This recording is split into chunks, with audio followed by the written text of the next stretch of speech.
Hello दोस्तों, कैसे हैं आप और आपका गार्डन। आशा करते हैं सभी कुशल मंगल से होंगे। एक बार फिर से स्वागत है आपका आपके channel exotic plants and care में नए टॉपिक के साथ, the time interval of adenium arabicum growth. जी दोस्तों, यही आज का हमारा टॉपिक है और आज हम इसी टॉपिक के ऊपर बात करेंगे। हम जानेंगे कि अडेनियम प्लांट की ग्रोथ के अंदर कितना समय अंतराल होता है। जो लोग अडेनियम प्लांट की रेगुलर गार्डनिंग करते हैं उनको तो इसके बारे में पूरे अच्छे से पता भी होगा कि किस समय पर कौन सा प्लांट कितना बड़ा हो जाता है अरेबिकम का। अभी आप मेरे हाथ में अडेनियम के सीड देख रहे हैं, ये थाइसोको KHZ के सीड हैं। अभी कुछ समय पहले ही इसका सीड पोड ओपन हुआ था, तो इसका सीड पोड इतना हेल्दी नहीं था, कुछ ज़्यादा ही समस्याएं इसने फेस करी हैं। इसी वजह से इसके सीड इतने हेल्दी नहीं हो पाए, और फिर भी इसके अंदर 4 से 5 सीड हमारे जर्मिनेट हो जाएंगे, जो अच्छे प्लांट भी बनेंगे। तो दोस्तों, अडेनियम अरेबिकम की भी शुरुआत बीजों से ही होती है, तो ये इसी तरह के उसके भी सीड होते हैं, वही मैं आपको दिखा रहा था। उसके बाद जब आप इनको जर्मिनेट करने के लिए लगाते हैं तो शुरुआती अवस्था तो मैक्सिमम लोगों ने देखी हुई है, लेकिन ये जो अवस्था आपको मैं दिखा रहा हूँ, इस अवस्था तक पहुँचने में बहुत से लोग असफल भी हो जाते हैं। उनकी असफलता के कई सारे कारण बन जाते हैं, जैसे वो केयर नहीं कर पाते सही से, उनको जानकारी नहीं है, या फिर और भी बहुत सी समस्याएं होती हैं। तो मैं आपको दिखा रहा था हमारा जो ये सीडलिंग है, ये सीडलिंग हमने आपके सामने ही लगाई थी, और एक नहीं कई सारी लगाई थी। ये उसी समय की लगाई हुई दूसरी अरेबिकम की सीडलिंग है।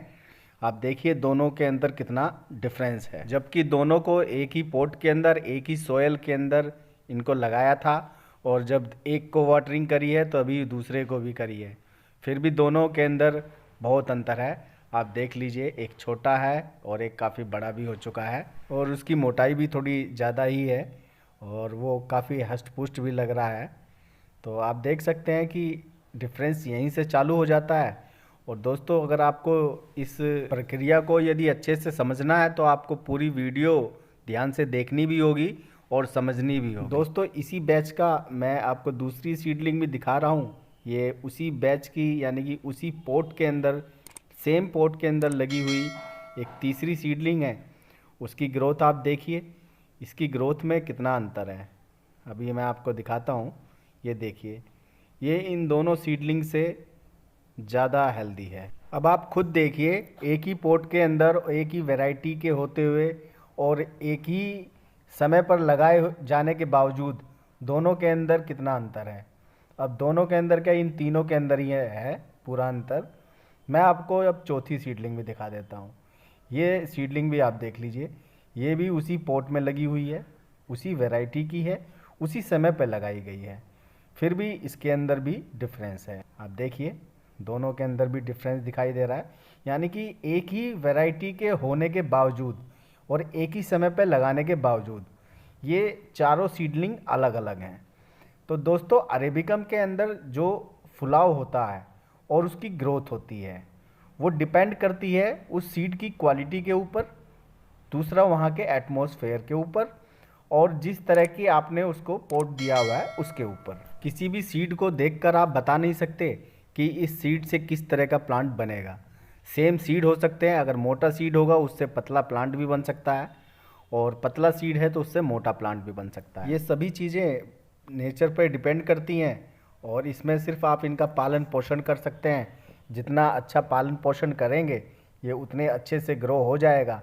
लेकिन जो इसका जीन्स है, जो इसके अंदर जीन्स हैं, ये उसी आधार पे बड़ा होगा। हाँ, ये ज़रूर है कि हम अरेबिकम और थाइसोको के कुछ लक्षण देखकर उनको मार्क कर लेते हैं कि ये इस प्रवृत्ति का है और ये इस तरह का प्लांट है और ये ऐसा बनेगा, लेकिन इसके अंदर सब कुछ अनसर्टेन ही होता है, निश्चित कुछ भी नहीं होता है। कौन सी ब्रांच किधर से निकल जाए इसका कोई नहीं बता सकता।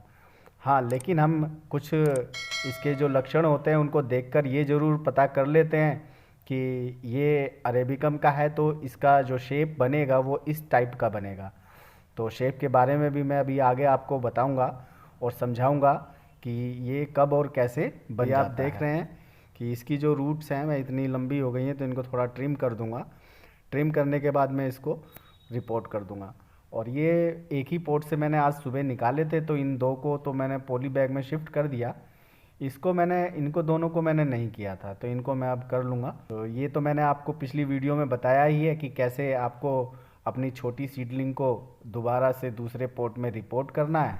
आप मेरे चैनल से वो वीडियो देख सकते हैं। फ़िलहाल आज की वीडियो का टॉपिक हमारा रिपोर्टिंग नहीं है, तो उस विषय पे हम बात नहीं करते हैं, हम इसकी ग्रोथ पे बात कर रहे हैं। तो ये दोनों ये दोनों सीडलिंग और ये नीचे वाली जो छोटी सीडलिंग है, ये तो आपने देख ही ली हैं।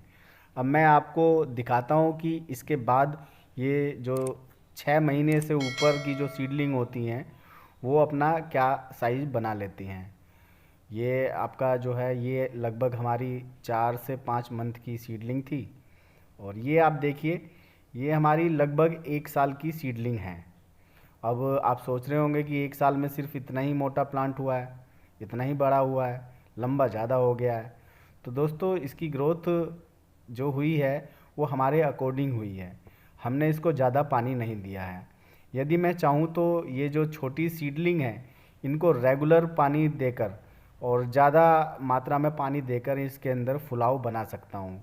और भी कई तरह के केमिकल फर्टिलाइज़र आते हैं जो इनको फुलाव दे सकते हैं, लेकिन मुझे अपने गार्डन के लिए जो प्लांट तैयार करने होते हैं वो थोड़ा बड़े करने हैं और बड़े बनाने होते हैं, क्योंकि हमारा प्रोडक्शन हाउस भी है, तो उसके लिए हमें बड़े ट्री चाहिए होते हैं, तो मैं बड़ा ही शेप इसको देता हूँ।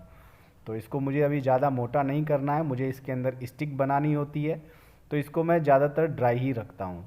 ड्राई होने से क्या होता है कि इसके अंदर की जो स्टिक होती है वो जल्दी बन जाती है। स्टिक जल्दी बन जाने से अडेनियम प्लांट एक सेफ कंडीशन में आ जाता है, और वो जल्दी से फिर रोट भी नहीं होता है। यदि उसके अंदर रोट प्रॉब्लम होती है तो वो ठीक बहुत जल्दी हो जाता है। तो इसीलिए मैं इसको ज़्यादा पानी देकर फुलाव नहीं बनाता हूँ, कि ज़्यादा फूले हुए अडेनियम की सीडलिंग जल्दी डैमेज हो जाती हैं। ये आप देखिए ये भी 1 साल का ही सीडलिंग है, लगभग इसका ये दो सीज़न निकल चुके हैं। तो इसकी आप ब्रांच देख रहे हैं साइड से, ये पूरा अरेबिकम का लुक लेगा। अभी ये छोटा है तो इसकी ब्रांच आपको पतली लग रही होगी, वरना कि कहीं मैंने पढ़ा था तो बताया गया है कि जो अरेबिकम का प्लांट होता है वो शिप के आकार को लेता है। तो ये अपनी शुरुआत कर रहा है, आगे आने वाले समय में ये उसी शिप के आकार में ढल जाएगा और पूरा ना यंग पीरियड में आएगा। तो ये आप देख रहे हैं इसका जो स्किन कलर है, ये स्किन कलर इसका जो होता है वो थोड़ा इसी टाइप का होता है, थोड़ा सिल्वर भी हो जाता है, थोड़ा ग्रे कलर भी हो जाता है, और इसी को बहुत सारे लोग बहुत से नाम भी दे देते हैं। तो ये आपने देखा हमारी 6 महीने से 1 साल तक की सीडलिंग आपने अभी तक देखी थी। अब आप ये देखिए ये हमारी 1 साल से ज़्यादा यानी कि 15 से 16 महीने का ये प्लांट है, और ये भी अरेबिकम का प्लांट है, और इसके अंदर मल्टी ब्रांचेस निकल गई हैं। इसकी मल्टी ब्रांचेस निकलने का रीज़न जो है इसकी परवरिश है। हमने इसको कभी भी शेड में आने नहीं दिया। दूसरा, हमने इसको हमेशा रिपोर्ट करने का जो टाइम पीरियड है वो बहुत नज़दीक रखा, और समय समय पर इसको हम रिपोर्ट करते रहे। और इसके अंदर आप देख रहे हैं कि कितना बदलाव है, और जब वो प्लांट बड़े होंगे तो आने वाले समय में शायद वो भी इस तरह का रूप ले लेंगे। आप इस प्लांट में देख रहे होंगे कि बीच में एक अंदर की साइड, ये जो मैं जहाँ फिंगर लगा रहा हूँ ये अंदर से धंसा हुआ है, ये धंसा नहीं है, इसको हमने बहुत समय से पानी नहीं दिया है, और अभी जो लंबी बरसात हुई थी 3 दिन की उसमें से भी हमने इसको हटा दिया था।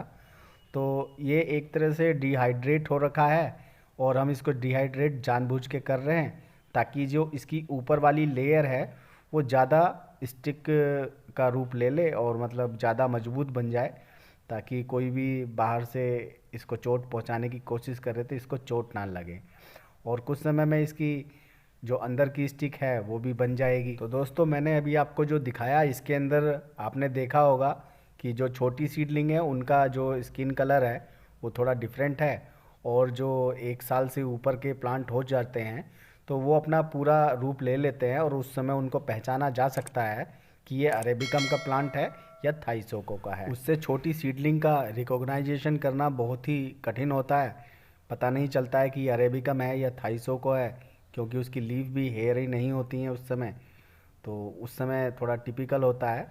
लेकिन अब आप देख रहे हैं कि जो हमारे कोडेक्स के जो स्किन कलर हैं, जो बड़े हो चुके हैं, उनके साफ दिख रहे हैं कि एक जैसे ही हैं। और दोस्तों इसमें एक ब्लैक कलर का भी स्किन बन जाता है, वो अरेबिकम में भी बन सकता है और थाई सोको में भी बन सकता है। उसकी कोई एक स्पीसीज़ नहीं होती है। यदि आपका पोटिंग मिक्स या फिर आपका फर्टिलाइज़र अम्लीय होगा तो कोडेक्स का कलर चेंज हो सकता है और वो डार्क कलर में बदल सकता है, या तो वो रेडिश कलर में हो जाएगा, डार्क रेडिश, उसी को ब्लैक बोलते हैं। सर्दियों में इस तरह से कोडेक्स का कलर बदलते ज़्यादातर पाया जाता है। दोस्तों मैंने अभी आपको छोटे अरेबिकम प्लांट्स के रंग रूप तो दिखा दिए, अब आप बड़े अरेबिकम प्लांट्स के रंग रूप देख लीजिए। यदि आपने हमारा चैनल सब्सक्राइब नहीं किया है तो चैनल को सब्सक्राइब कर लीजिए, बेल आइकन प्रेस कर लीजिए ताकि आगे की नोटिफिकेशन आपको मिलती रहे। यदि अंत में वीडियो और हमारे प्लांट्स पसंद आते हैं तो लाइक का बटन दबाना ना भूलें। आपका बहुत बहुत धन्यवाद।